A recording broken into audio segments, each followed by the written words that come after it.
Hello students, good morning. गेले काही दिवस आपण इनडेफिनाइट इंटिग्रेशन हा टॉपिक पाहत आहोत. या टॉपिक मध्ये एक्सरसाइज 3.3 मध्ये क्वेश्चन 1 आपण स्टार्ट केला होता. या क्वेश्चन मध्ये आपण ऑलरेडी 17 क्वेश्चन कंप्लीट केलेले आहेत.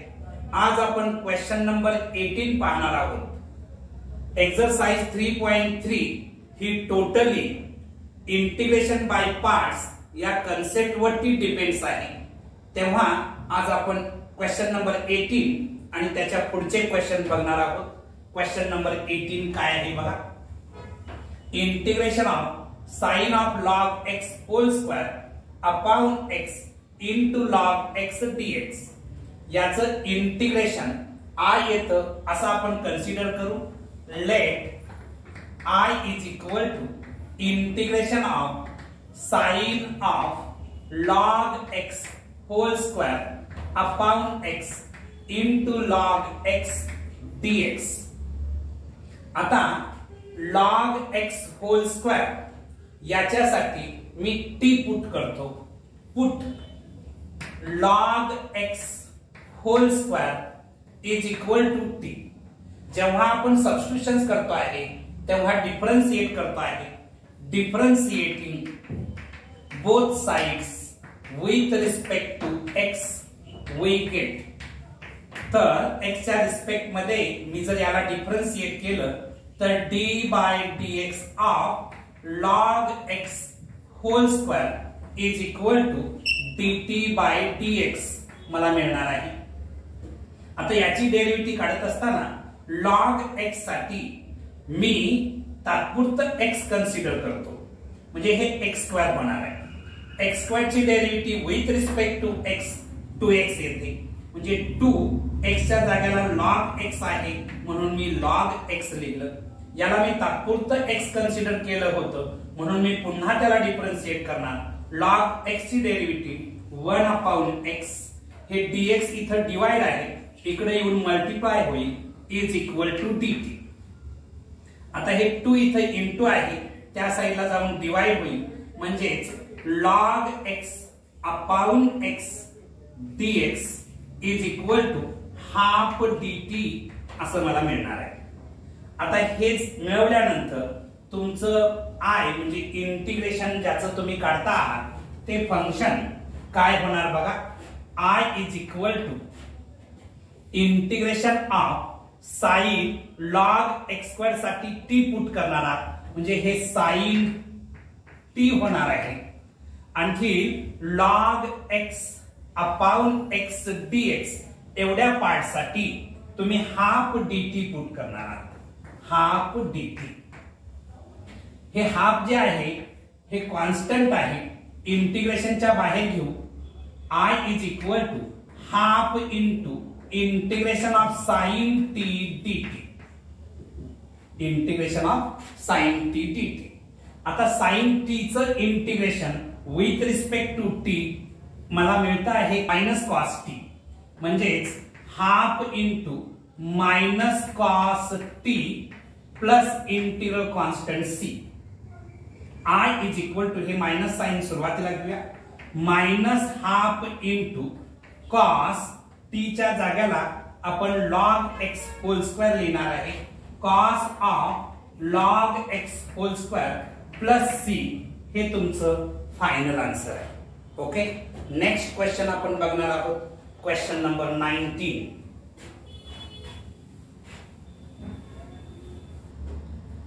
क्वेश्चन नंबर 19 काय आहे बघा. Integration of log x upon x dx याचं इंटिग्रेशन I येतं असं आपण कन्सिडर करू. Let I is equal to integration of log x upon x dx हे फंक्शन मी रिअरेंज करतो. I is equal to integration of log x into 1 upon x dx असं मी rearrange केलं. इथं तुम्हाला log x नावाचं लॉगॅरिथमिक फंक्शन दिसतं आहे आणि 1 अपॉन x हे अल्जेब्रिक फंक्शन दिसतं आहे. या दोन्ही फंक्शनचा प्रॉडक्ट आहे. जेव्हा integration of product of two functions आपण फाइंड आउट करणार असतो तेव्हा इंटिग्रेशन बाय पार्ट्स हा रूल्स आपण वापरणार आहे. मात्र हा रूल वापरण्याआधी आपल्याला LIATE हा जो रूल आहे हा रूल फॉलो करावा लागेल. LIATE हा रूल फॉलो करावा लागेल. लॉगॅरिथमिक फंक्शन आहे, आणखी हे अल्जेब्रिक फंक्शन आहे. पहिलं लॉगॅरिथमिक फंक्शन, आणखी सेकंड अल्जेब्रिक फंक्शन. म्हणजे फर्स्ट फंक्शन हे लॉगॅरिथमिक असणार आहे आणि सेकंड फंक्शन हे अल्जेब्रिक असणार आहे. इथं मला ऑर्डर चेंज करण्याची आवश्यकता नाही. आता इंटिग्रेशन बाय पार्ट्स करत असताना I is equal to first function log x into integration of second function म्हणजे integration of 1/x dx minus integration of derivative of first function म्हणजे d/dx of log x into integration of second function म्हणजे integration of 1/x dx with respect to x. हे integration by parts या rules नुसार आपण लिहिलं. Next स्टेपला I is equal to log x as it is लिहिणार. 1/x integration with respect to x log x मिळत आहे minus integration of derivative of log x ची डेरिव्हेटिव्ह 1/x मिळते into integration of 1/x dx log x मिळणार आहे with respect to x. Next स्टेपला log x into log x आपण log x whole square असं लिहू शकतो मायनस हे जे आहे log x upon x dx integration of log x upon x dx हे तुमचं गिवन फंक्शन जे आहे log x upon x dx हेच पुन्हा मला मिळालेलं आहे. म्हणून मी याच्यासाठी एवढ्या पार्ट साठी I पुट करू शकतो प्लस इंटिग्रल कॉन्स्टंट मी C1 घेतो. आता हे मायनस I आहे या साइडला येऊन प्लस होणार म्हणजेच तुम्हाला काय मिळणार आहे बघा I प्लस I म्हणजेच 2I is equal to log x whole square plus integral constant C1. ठीक आहे. आता इथे हे 2 इंटू आहे त्या साइडला जाऊन डिवाइड होणार. I is equal to half into log x whole square plus C1/2 साठी मी C लिहू शकतो. I is equal to half into log x whole square plus C where C1/2 is equal to C constant upon constant is equal to constant. हे तुमचं final answer आहे. Okay. Question number 20 बघूया. Next question number 20. Question number 20 काय आहे बघा. Integration of x into sine 2x into cos 5x dx याचं आपल्याला integration find out करायचं आहे. याचं इंटिग्रेशन I येतं असं आपण कन्सिडर करू. Let I is equal to integration of x into sine 2x into cos 5x dx. तुम्हाला ट्रिग्नोमेट्रीचा हा फॉर्म्युला माहिती आहे. 2 sin A cos B is equal to sine of A plus B plus sine of A minus B. या फॉर्म्युल्याच्या आधारे आपल्याला याचं integration पुढे find out करावं लागेल. इथं बघायचं 2 sin A cos B इथं 2 नाही आहे म्हणजे इथं मला 2 न मल्टिप्लाय करावं लागेल. 2 न मल्टिप्लाय केलं म्हणून 2 न डिवाइड करावं लागेल. म्हणजेच काय होईल बघा I इज इक्वल टू मी 2 न डिवाइड केलं half into integration of x into 2 sin 2x into cos 5x dx असं आपल्याला लिहिता येईल. नेक्स्ट स्टेपला I is equal to half into integration of x into एवढ्या पार्ट साठी मी काय लिहू शकतो बघा या फॉर्म्युल्यानुसार sine of a plus b, a च्या जागेला 2x आहे, बी च्या जागेला 5x आहे, म्हणजे 2x plus 5x plus sine of इथं आपल्याला लिहिता येईल 2x minus 5x with respect to x. ठीक आहे. नेक्स्ट स्टेपला I is equal to half into integration of x into bracket मध्ये sin of 7x plus sin of minus 3x, कारण 2x minus 5x केल्यानंतर minus 3x राहणार आहे with respect to x. Next स्टेपला I is equal to half into integration of x into bracket मध्ये sin 7x, इथं बघायचं sin minus theta is equal to minus sine theta. हा negative angle formula तुम्हाला माहिती आहे. या फॉर्म्युल्यानुसार हे मायनस बाहेर येईल, minus sine 3x with respect to x. तर नेक्स्ट स्टेपला काय होणार बघा, इथं मी जागा अवेलेबल करतो आहे. I is equal to half into integration of या x ने याला मल्टिप्लाय केलं तर x sin 7x minus x sin 3x with respect to x. मी आता नेक्स्ट स्टेपला इंटिग्रेशन सेपरेट करतो आहे. I is equal to half न प्रत्येकाला मल्टिप्लाय होईल, half into integration of x sin 7x with respect to x minus half into integration of x sin 3x with respect to x. Next step ला I is equal to half into याचं integration I1 येतं असं आपण consider करू, minus half into याचं integration I2 येतं असं consider करू, plus integral constant C1. Okay. Next स्टेपला आपण याचं प्रत्येकाचं I1 आणखी I2 चं इंटिग्रेशन सेपरेट फाइंड आउट करू आणि तिथं त्याच्या व्हॅल्यू रिसबस्टिट्यूट करू. ओके. तर बघा, पहिल्या तर मी I1 कन्सिडर करतो. Now consider I1 is equal to काय आहे, integration of x into sine 7x dx. याचं इंटिग्रेशन बाय पार्ट्स काढावं लागेल, कारण इथं दोन फंक्शनचा प्रॉडक्ट दिसतोय. याच्यासाठी LIATE ली चा रूल फॉलो करावा लागेल. हे जे आहे x अल्जेब्रिक फंक्शन आहे आणि sin 7x ट्रिग्नोमेट्रिक फंक्शन आहे, म्हणजे फर्स्ट फंक्शन तुमचं x राहील आणि सेकंड फंक्शन sin 7x राहणार आहे. ओके.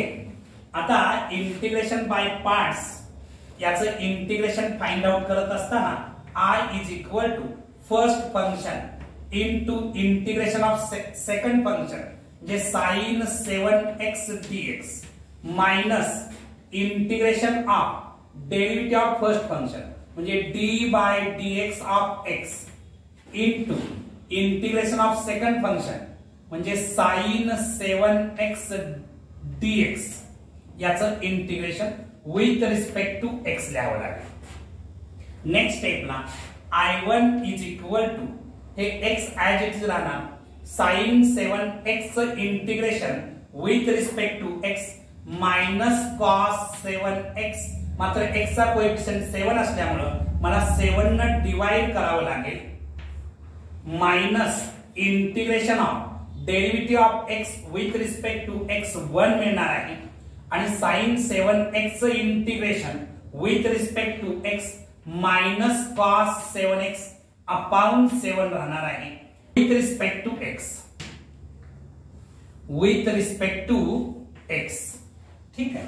नेक्स्ट स्टेपला इथे हे मिळणार आहे I1 is equal to minus x into cos 7x upon 7 plus हे मायनस आणखी मायनस मिळून प्लस होणार, minus and minus become plus, integration of हे 1/7 सुद्धा मी बाहेर घेतो, 1/7 बाहेर घेतलं, integration of cos 7x dx असं शिल्लक राहिलेलं आहे.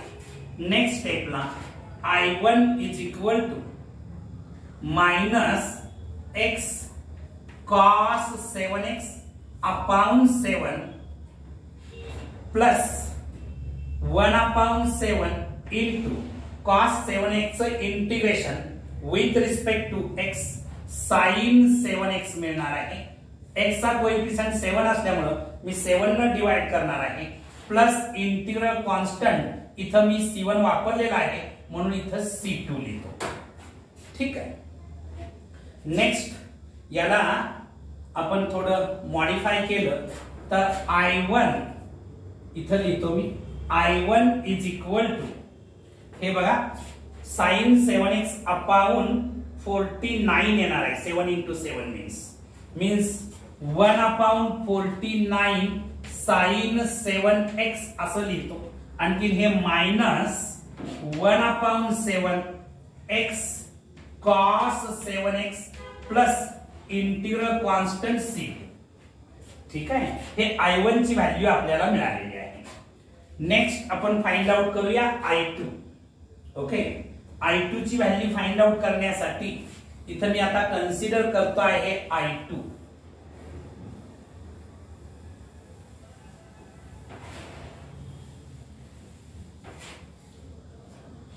I2 इज इक्वल टू काय आहे I2 बघा, integration of x sine 3x dx, integration of x sine 3x dx याचं इंटिग्रेशन बाय पार्ट्स करावं लागेल.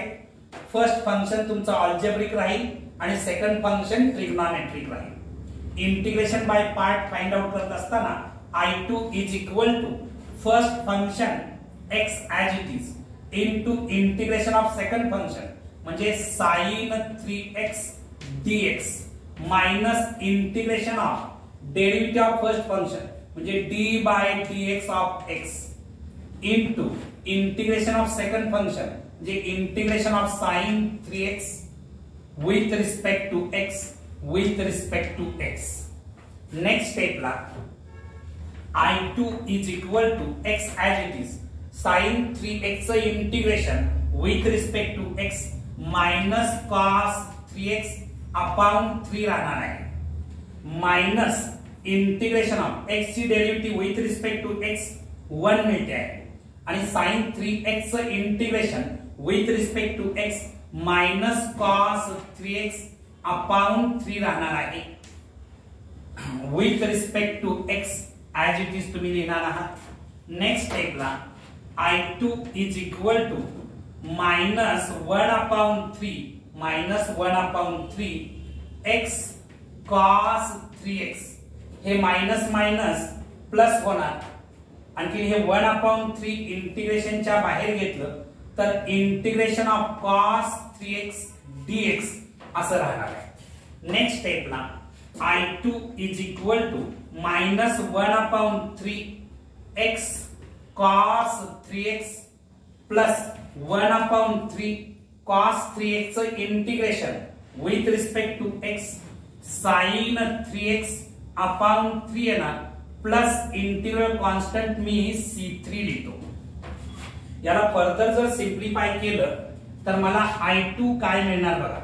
I2 इज इक्वल टू हे मी सुरुवातीला लिहितो पॉझिटिव्ह असल्यामुळे 3 into 3 means 9 1/9 sin 3x minus 1/3 x cos 3x plus integral constant c3.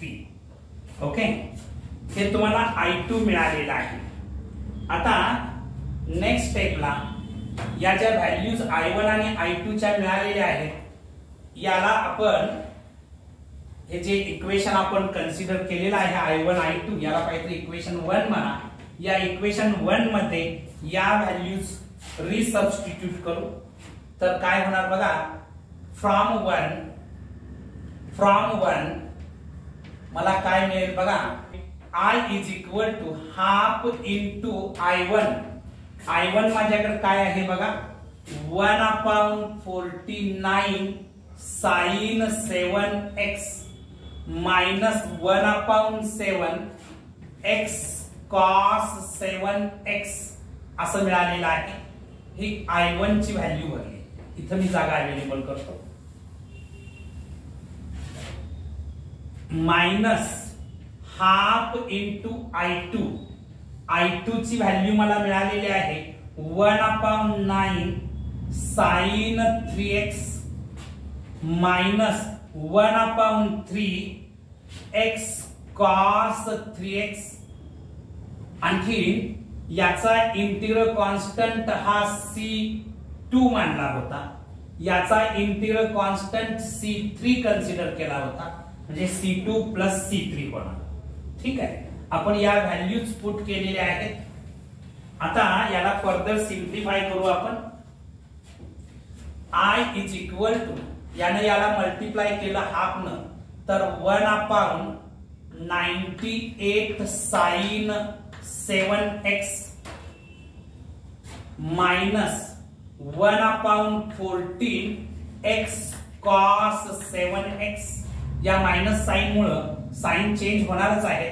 Minus 1/18 sine 3x minus minus plus होणार 1/6 x cos 3x plus C2 plus C3 साठी मी C1 आपण लिहिलेलं होतं ते C1 तिथं लिहिलं. ठीक आहे. फर्दर काय सिम्प्लिफाय होतं का बघा. हे तुमचं फायनल आन्सर आहे. ओके. नेक्स्ट क्वेश्चन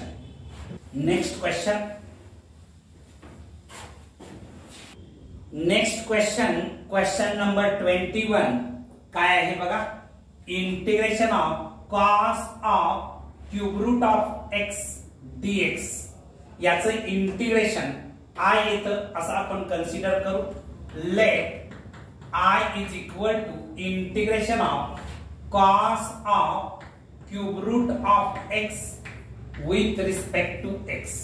मी इथं क्यूब रूट ऑफ x साठी t पुट करतो. Put cube root of x is equal to t. इथं मी बोथ साइडचा जर क्यूब केला तर मला काय मिळणार आहे बघा. x is equal to t cube मिळणार आहे. ठीक आहे. जेव्हा आपण सबस्टिट्यूट करतो आहे तेव्हा डिफरन्शिएट करतो आहे. त्यामुळे differentiating both sides with respect to x we get. x च्या रिस्पेक्ट मध्ये जर बोथ साइड डिफरन्शिएट केल्या तर x ची derivative with respect to x 1 मिळते is equal to d by dx of t cube. या t ला मी तात्पुरतं x कन्सिडर केलं तर हे x क्यूब होणार आहे आणि x क्यूब ची डेरिव्हेटिव्ह 3x² येते. याच्या आधारे 1 इज इक्वल टू 3t² मिळणार आहे. याला मी तात्पुरतं x कन्सिडर केलं म्हणून पुन्हा डिफरन्शिएट करणार dt बाय dx. आता हे dx इथं डिवाइड आहे इकडे येऊन मल्टिप्लाय होईल म्हणजे dx is equal to 3t² dt मला मिळालेलं आहे. ठीक आहे. याच्या आधारे तुमचं इंटिग्रेशन काय होईल बघा. I is equal to integration of इथं cos t होणार आहे कारण क्यूब रूट ऑफ x साठी आपण t पुट केलेला आहे आणि dx साठी मी पुट करणार आहे 3t² dt पुट करणार आहे. हे 3 कॉन्स्टंट आहे. इंटिग्रेशनच्या बाहेर येईल. I is equal to 3 into integration of cos t into t² dt. आता याचं इंटिग्रेशन फाइंड आउट करत असताना इथं दोन फंक्शनचा प्रॉडक्ट दिसतोय आणि दोन फंक्शनच्या प्रॉडक्टचं इंटिग्रेशन फाइंड आउट करण्यासाठी आपण इंटिग्रेशन बाय पार्ट्स हा रूल वापरतो आहे. याच्यातलं फर्स्ट फंक्शन आणखीन सेकंड फंक्शन आपल्याला डिसाइड करावं लागेल. त्याच्यासाठी लिएट LIATE हा रूल फॉलो करावा लागेल. cos t ट्रिग्नॉमेट्रिक फंक्शन आहे आणि टी स्क्वेअर अल्जेब्रिक फंक्शन आहे. म्हणजे पहिलं फंक्शन टी स्क्वेअर राहणार आणि सेकंड फंक्शन cos t राहणार आहे. म्हणजेच हे फंक्शन मला रिअरेंज करावं लागेल. I is equal to 3 into integration of t square into cos t with respect to t असं हे रिअरेंज होईल. आता याचं इंटिग्रेशन फाइंड आउट करत असताना I is equal to 3 as it is राहणार आहे. हे होलला मल्टिप्लाय आहे म्हणून मी स्क्वेअर ब्रॅकेट वापरतोय. First function as it is t square, first function into integration of second function म्हणजे integration of cos t dt राहणार आहे minus integration of derivative of first function म्हणजे d by dt of t square राहणार आहे into integration of second function म्हणजे integration of cos t with respect to t आणि या होलचं respect आपल्याला t राहणार आहे. आणखी होल रिस्पेक्ट टू टी राहणार आहे. ठीक आहे. आणखी हे स्क्वेअर ब्रॅकेट इथं कंप्लीट होईल. नेक्स्ट स्टेपला मी इथं जागा अवेलेबल करतो आहे. काय होईल बघा. I is equal to 3 into bracket मध्ये t square as it is राहील.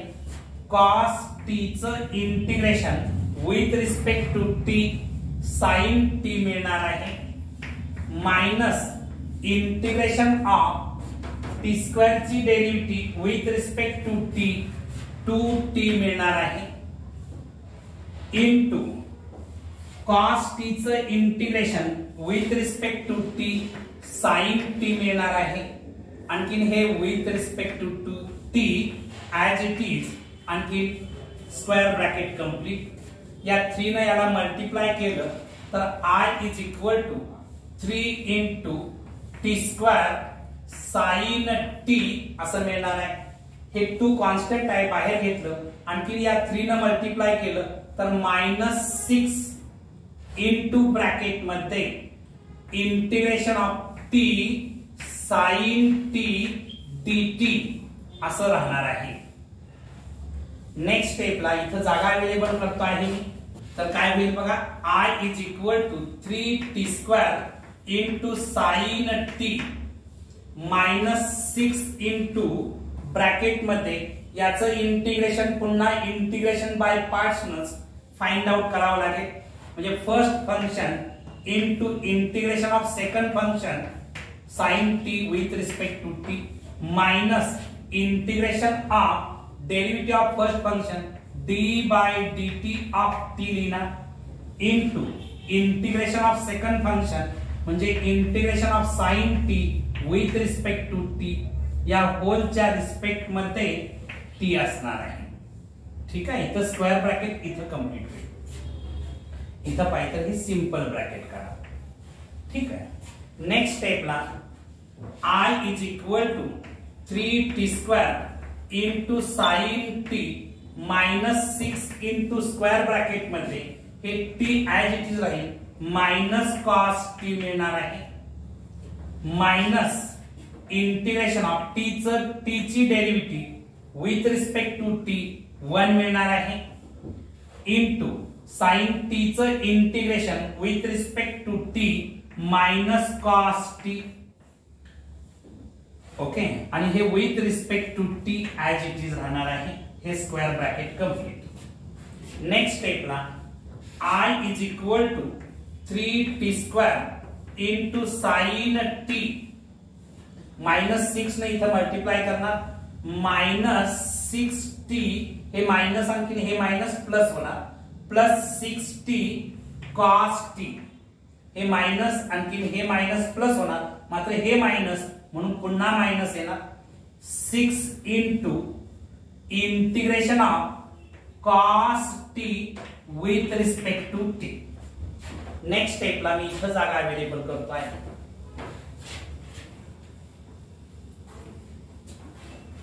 बघा आता नेक्स्ट स्टेपला काय होईल, I is equal to 3t square into sine t plus 6t cos t minus 6, इथं integration of cos t with respect to t मला मिळणार आहे sine t plus integral constant c. आता इथं आपल्याला I is equal to 3 into t square साठी मी काय पुट करू शकतो बघा, मी क्यूब रूट ऑफ x साठी t पुट केलेला आहे. मी हे लिहिण्याची स्टाईल बदलली, x रेस टू 1/3 लिहिलं is equal to t, both साइडचा स्क्वेअर केला तर x raise to 1/3 whole square is equal to t square, म्हणजे t स्क्वेअर साठी मी x रेस टू 2/3 पुट करू शकतो.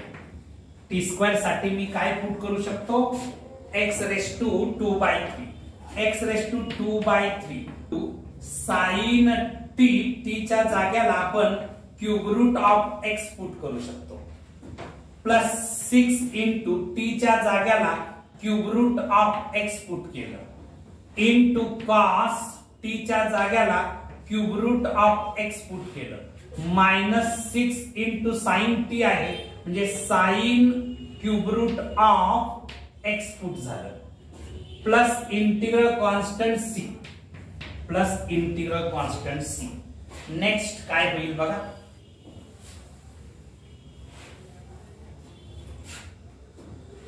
I इज इक्वल टू, इथं बघायचं सिमिलर टर्म्स आपण एकत्रित करूया. ही टर्म्स आणखी ही टर्म्स सिमिलर आहे, त्याच्यामध्ये sine cube root of x दिसत आहे. मी ते कॉमन घेतलं तर ब्रॅकेट मध्ये 3x raise to 2/3 minus 6 into sine cube root of x राहणार आहे, प्लस हे राहणार आहे 6 cube root of x into cos cube root of x plus integral constant c. हे तुमचं फायनल आन्सर आहे. ओके, नेक्स्ट क्वेश्चन, क्वेश्चन 1 इथं आपण कंप्लीट केलेला आहे. क्वेश्चन 2 एक्सरसाइज 3.2 मधला क्वेश्चन 2 आपण बघणार आहोत. तर चला क्वेश्चन 2 स्टार्ट करू. तर एक्सरसाइज 3.3 क्वेश्चन सेकंड काय आहे बघा, integrate the following functions with respect to x. त्यातलं फर्स्ट फंक्शन आहे e race to 2x into sine 3x. याचा आपल्याला इंटिग्रेशन फाइंड आउट करायचं आहे. याचं इंटिग्रेशन I येतं असं कन्सिडर करू. Let I is equal to integration of e race to 2x into sine 3x with respect to x. हे function integrate करण्याआधी यातलं फर्स्ट फंक्शन आणखी सेकंड फंक्शन आपल्याला डिसाइड करावं लागेल. त्यासाठी LIATE ली8 चा रूल फॉलो करावा लागेल. e रेस टू 2x हे एक्सपोनेन्शियल फंक्शन आहे आणि sin 3x हे ट्रिग्नोमेट्रिक फंक्शन आहे. म्हणजे फर्स्ट फंक्शन तुमचं इथं राहणार आहे sin 3x. I is equal to integration of sin 3x into second function e race to 2x dx असं राहणार आहे. म्हणजे हे फंक्शन मला या रूल्स नुसार रिअरेंज करावं लागेल. आता इंटिग्रेशन बाय पार्ट्स आपल्याला याचं इंटिग्रेशन फाइंड आउट करावं लागेल.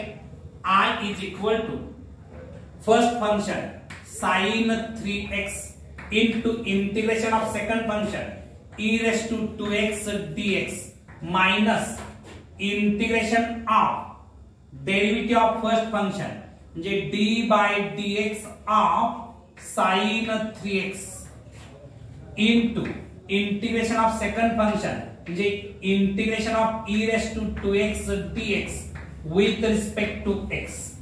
नेक्स्ट स्टेपला I इज इक्वल टू हे sin 3x as it is राहणार आहे.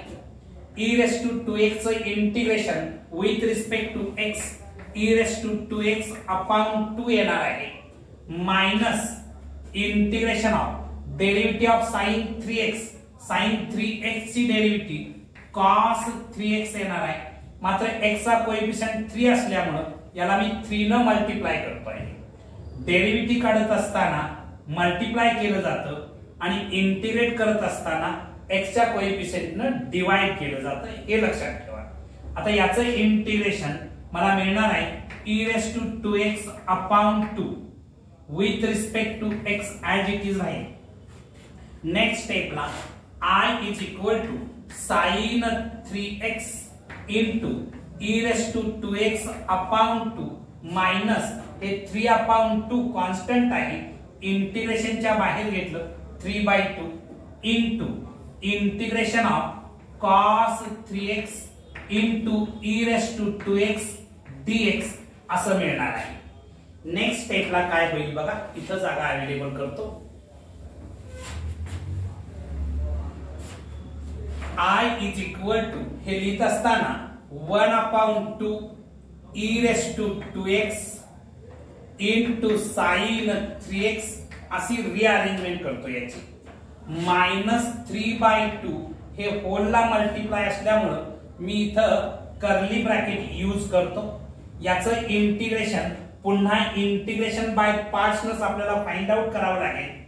तर first function cos 3x into integration of second function म्हणजे integration of e⁻²x dx minus integration of derivative of first function म्हणजे d/dx of cos 3x होणार आहे, into integration of second function म्हणजे e⁻²x dx with respect to x राहणार आहे. ठीक आहे, आणि इथं हे कर्ली ब्रॅकेट कंप्लीट होईल. नेक्स्ट स्टेपला काय होईल बघा, I is equal to half into e⁻²x into sine 3x minus 3/2 न मल्टिप्लाय होणार आहे होलला, त्यामुळे मी कर्ली ब्रॅकेट मध्ये लिहितो cos 3x as it is राहील, e⁻²x इंटिग्रेशन e⁻²x अपॉन 2 राहणार आहे, minus integration of derivative of cos 3x ची डेरिव्हेटिव्ह मायनस साइन 3x राहणार आहे. मात्र x चा कोएफिशियंट 3 असल्यामुळे मी 3 न मल्टिप्लाय करणार आहे, into integration of e⁻²x dx काय मिळणार आहे e⁻²x अपॉन 2, आणखीन हे with respect to x as it is राहील, कर्ली ब्रॅकेट कंप्लीट होईल. नेक्स्ट स्टेपला I is equal to half into e⁻²x into sine 3x minus, आता याने याला मल्टिप्लाय करूया. इथं बघायचं 3/2 इंटू 1/2 मला मिळणार आहे 3/4 त्याच्यानंतर e⁻²x इंटू cos 3x असं मिळणार आहे. हे मायनस आणखीन हे मायनस मिळून प्लस होणार, मात्र हे पुन्हा मायनस मिळून मायनस होणार. Minus and minus become plus, plus and minus minus येणार. ओके, हे 3/2 आणखीन हे 3/2 इंटिग्रेशनच्या बाहेर घेतलं तर 9/4 होणार आहे, into integration of sign 3x into e⁻²x dx असं मला मिळणार आहे. नेक्स्ट स्टेपला काय होईल बघा, I is equal to 1/2 into e⁻²x into sine 3x minus 3/4 e⁻²x into cos 3x minus 9/4. हा जो पार्ट आहे ज्याच्यासाठी तुम्ही I कन्सिडर केलं होतं बघा, साइन 3x इंटू e⁻²x याचं इंटिग्रेशन आपण I कन्सिडर केलं होतं, म्हणून इथं मी I पुट करतो plus integral constant c. Next स्टेपला हे मायनस 9/4I या साइडला येऊन प्लस होणार, I plus 9/4I is equal to half into e⁻²x into sine 3x minus 3/4 into e raised to 2x into cos 3x plus integral constant c म्हणा किंवा याला मी c1 इंटिग्रल कॉन्स्टंट असं consider करतो. नेक्स्ट स्टेपला काय होईल बघा.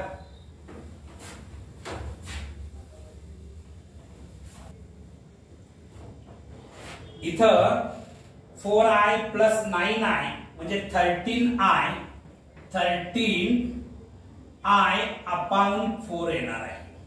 13i upon 4 is equal to half into e raised to 2x into sin 3x minus 3/4 e raised to 2x into cos 3x plus c1. आता थ्रू आउट मी 4/13 न जर multiply केलं तर इथं काय राहील बघा. इथं 4/13 न जर मल्टिप्लाय केलं तर इथं i शिल्लक राहील. इथं 4/13 into e half into e raised to 2x into sin 3x minus 4/13 into 3/4 e raised to 2x into cos 3x plus 4/13 c1. Next स्टेपला काय होणार बघा. मी थ्रू आउट 4/13 न मल्टिप्लाय केलेलं आहे. i इज इक्वल टू 2 1 जा 2 2 2 जा 4 म्हणजे 2/13 e raised to 2x into sin 3x. हे 4 4 कॅन्सल होईल minus 3/13 into e raised to 2x into cos 3x plus 4/13 c1 means c constant into constant is equal to constant.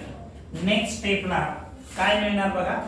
i is equal to या ठिकाणी 1/13 e raised to 2x जर मी common घेतलं तर bracket मध्ये शिल्लक राहणार आहे 2 sin 3x minus 3 cos 3x plus integral constant c plus integral constant c असं शिल्लक राहणार आहे. हे तुमचं फायनल आन्सर आहे. Okay. Next question second question second मधला आपण बघणार आहोत. नेक्स्ट क्वेश्चन नंबर 2 काय आहे बघा. e raised to -x into cos 2x याचं आपल्याला इंटिग्रेशन फाइंड आउट करायचं. याचं इंटिग्रेशन i येतं असं कन्सिडर करू. Let i is equal to integration of e raised to -x into cos 2x dx. इथं ज्याचं इंटिग्रेशन काढायचं आहे ते फंक्शन म्हणजे प्रॉडक्ट ऑफ टू फंक्शनच्या फॉर्मॅट मध्ये आहे. आणखी प्रॉडक्ट ऑफ टू फंक्शनचं इंटिग्रेशन फाइंड आउट करण्यासाठी इंटिग्रेशन बाय पार्ट्स हा रूल्स आपण यूज करतो. हा रूल्स यूज करण्यासाठी फर्स्ट आणखी सेकंड फंक्शन आपल्याला डिसाइड करावं लागेल. त्याच्यासाठी LIATE हा रूल फॉलो करावा लागेल. e raised to -x हे एक्सपोनेन्शियल फंक्शन आहे आणि cos 2x हे ट्रिग्नोमेट्रिक फंक्शन आहे. म्हणजे फर्स्ट फंक्शन cos 2x राहणार. हे मी रिअरेंज करतो. i is equal to integration of cos 2x into e raised to -x dx. आता याचं इंटिग्रेशन बाय पार्ट आपण फाइंड आउट करू. i is equal to first function cos 2x into integration of second function म्हणजे e raised to -x dx minus integration of derivative of first function म्हणजे d/dx of cos 2x into integration of second function म्हणजे e raised to -x dx with respect to x. हे आपण integration by parts लिहिलं. Next स्टेपला i is equal to cos 2x into याचं integration e raised to -x integration e raised to -x upon -1 कारण x चा coefficient -1 असल्यामुळे मी -1 न divide केलं. Minus integration of cos 2x ची derivative d by dx of cos 2x. cos 2x ची derivative minus sin 2x येणार आहे. मात्र x चा कोएफिशिएंट 2 असल्यामुळे मी 2 न मल्टिप्लाय करणार आहे. Into integration of e raise to minus x dx e raise to minus x upon minus 1 with respect to x. Next स्टेपला काय होईल, i इज इक्वल टू या मायनस साइन मुळे इथं minus e raise to minus x, हे minus symbol मी इथं दिलं, इनटू cos 2x मायनस आणखी मायनस प्लस झालं, मात्र हे मायनस मिळून मायनस होणार. त्यानंतर हे 2 कॉन्स्टंट आहे, इंटिग्रेशनच्या बाहेर घेतलं तर integration of sin 2x into e raise to minus x with respect to x. आता नेक्स्ट स्टेपला मी इथं जागा अवेलेबल करतो. काय होणार बघा, i is equal to minus e raise to minus x into cos 2x minus 2 into हे होलला मल्टिप्लाय असल्यामुळे मी इथं कर्ली ब्रॅकेट यूज करतो. इथं बघायचं याचं इंटिग्रेशन बाय पार्ट्स न फाइंड आउट करावं लागेल. First function sin 2x into integration of second function म्हणजे integration of e raise to minus x dx minus integration of derivative of first function d by dx of sin 2x into integration of second function e raised to minus x dx with respect to x. Next step ला I is equal to minus e raised to minus x into cos 2x minus हे curly bracket इथं complete होईल. इथं 2 into curly bracket मध्ये sin 2x as it is राहणार आहे. e raise to minus x च integration e raise to minus x upon minus 1 minus integration of याची derivative sin 2x ची डेरिव्हेटिव्ह cos 2x येणार आहे. मात्र x चा कोएफिशिएंट 2 असल्यामुळे मी 2 न मल्टिप्लाय करणार आहे. Into e raise to minus x च integration e raise to minus x upon minus 1 with respect to x as it is लिहिलं, हे कर्ली ब्रॅकेट कंप्लीट होईल. नेक्स्ट स्टेपला बघा, i is equal to minus e raise to minus x into cos 2x minus, आता हे minus आणखी हे minus मिळून इथं प्लस होणार आहे. या मायनस 2 न मल्टिप्लाय करतोय मी, हे मायनस मायनस प्लस झालं. 2 into e raise to minus x आधी लिहितो इंटू sin 2x लिहितो. हे मायनस आणखी हे मायनस प्लस होणार, मात्र हे पुन्हा मायनस आहे म्हणून मायनस होणार. हे आता 2 बाहेर घेतलं तर हे 2 आणखी हे 2 मिळून इथं 4 होणार आहे. ओके, त्याच्यानंतर इंटिग्रेशन मध्ये काय राहिलं बघा, cos 2x into e raise to minus x dx असं इंटिग्रेशन मध्ये शिल्लक राहिलेलं आहे. ठीक आहे. नेक्स्ट स्टेपला i is equal to minus e raise to minus x into cos 2x plus 2e raise to minus x into sin 2x minus 4. हा जो पार्ट आहे ते म्हणजे तुमचं गिवन फंक्शन आहे cos 2x into e raise to minus x dx. याच्यासाठी आपण i consider केलं होतं म्हणून इथं मी i पुट करतो प्लस इंटिग्रल कॉन्स्टंट मी c1 घेतो.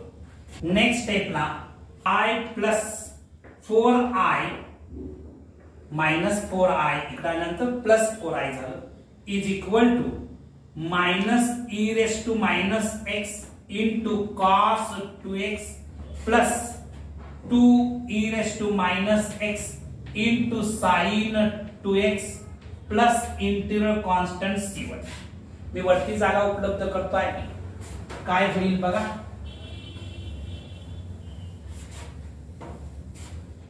हे I plus 4I means 5I is equal to minus e raised to minus x cos 2x plus 2 into e raised to minus x into sin 2x plus c1.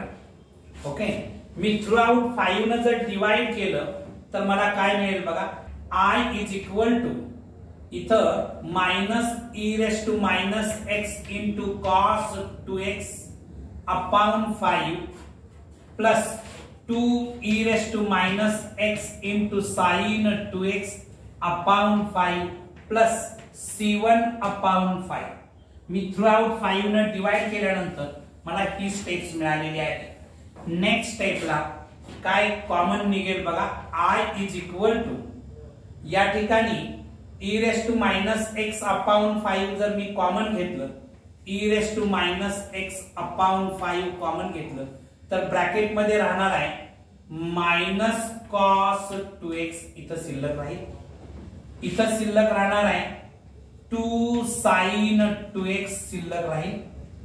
आणखीन हे c1 upon 5 means c, कारण constant upon constant is equal to constant.